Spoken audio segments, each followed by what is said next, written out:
When I'm not practicing my yearly rant on the new emojis, how year after year do we still not have a proper penguin? We have the side profile penguin, but I would argue that that takes away everything that is recognizable and amazing about penguins. Yet we still have a baby chick, a chick hatching, a chick outside of the egg, and a rooster. I feel like this is unfair representation among the fowls of Earth.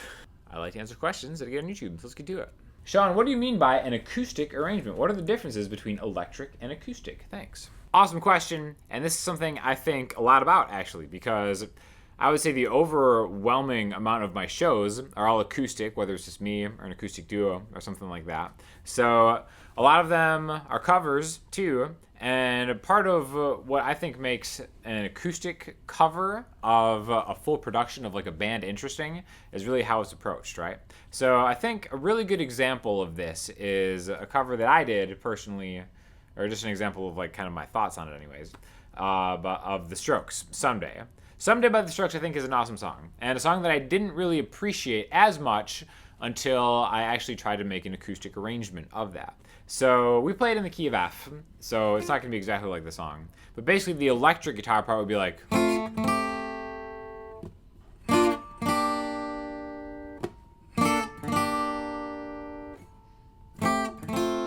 Now, if you just played that with a singer or you sang along to it, it would just feel kind of empty. So usually you have to flesh it out a little bit. So, you know, the real cheap and easy way to do it would just be to play the chords, right? So in the key of F, the chords would just be like F major, G minor, B flat major, F. And kind of strumming the chords like that kind of gives it the bouncy feeling of the original, but I don't think it really gets at the heart of the song. And one thing that I really think is interesting to do is to kind of analyze the song and try to get at the core of it, because a lot of times songs that you love are written acoustically and then they're presented to a band and the band fleshes them out with like different melodies and stuff like that. So one thing about, you know, just playing the chords of a song, you really are kind of skipping the melody that makes it recognizable, right? So, you know, my interpretation of just the melody of that song is really simple. It's like F to G, A to G, A to G, then G to F, right? So I think what you kind of want to do is maybe combine some recognizable parts of the melody with just the chords that kind of break the structure of the song down, right? So we could really easily do that by just playing, instead of like an F major like this.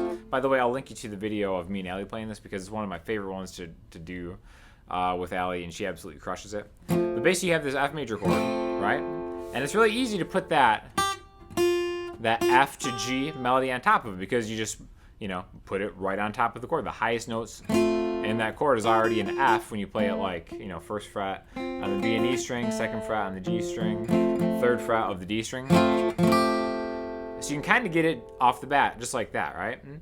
Rocking the Taylor Grand Pacific today, by the way. So after you kind of be like, all right, here's the melody. I've got that. Then if I do the same thing over a G minor chord, and then add the melody on top,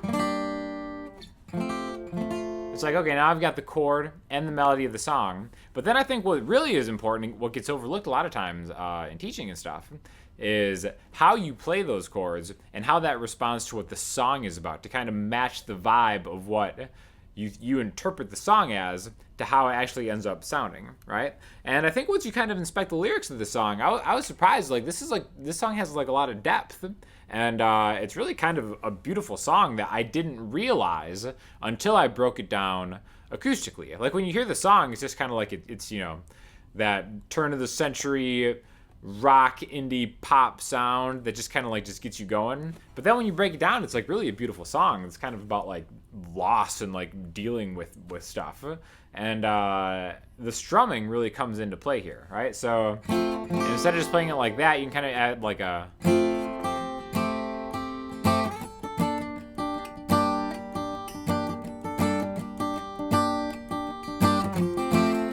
and the tempo and the pace at which you kind of play the chords, I think, makes a big impact, because you can still play it like the,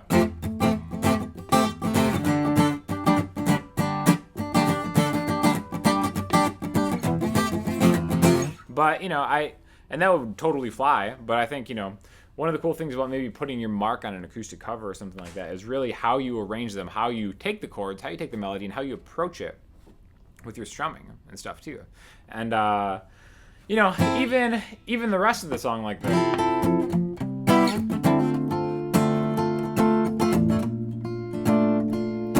You can add like a wistful nature that kind of, in my opinion, matches the lyrics of it really well by turning everything into seventh chords, which is something that I do a lot anyway, right? So I think it just kind of works there. Like, how does it go? Mike says I'm lacking in that. I will do my best. You say you wanna stand by my side. Oh, darling, your head's not right. See, alone we stand together, we fall apart. I think I'll be alright. I'm working so I don't have to try so hard. Tables they turn sometimes. And I think kind of like, once you hear the lyrics, even though Alli sings it way better than I do, it just kind of brings a different meaning to the song. And that's something that I really try to do acoustic arrangement wise. Sometimes I do a better job than others.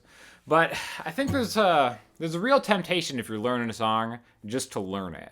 But I really think like if you take the time to try to figure out what the song is about and try to match something in your performance to it, it really makes a connection that I think a listener will appreciate and understand a little bit more. And again, sometimes it's easier to do than others because sometimes songs don't have a lot of depth, and at that point you're kind of up to it. But I think this is a great example of a song that I just thought was a bop at first, and then once we started performing it, I kind of like looked into it, and it totally changed the meaning of the song for me, and it just made me realize what a great song it was. And again, that's one of the reasons that on this kind of subscription site that I launched over on my Patreon, I'm teaching just pretty much all of my set list, which is eventually going to be like over 100 songs. I've got like the first 20, 25 up right now, and it also includes like a total beginner to intermediate course. So I talk a lot more in depth about that kind of thing, so if you're interested, definitely check it out.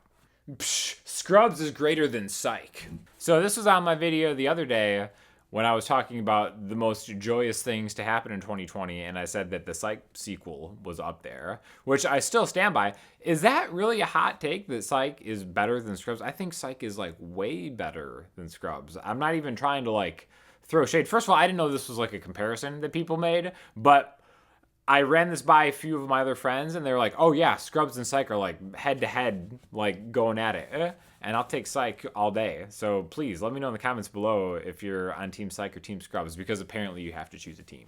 You remind me of the guys on the quad who would play Wonderwall all day. Your rant against the D major chord is an instant downer, though.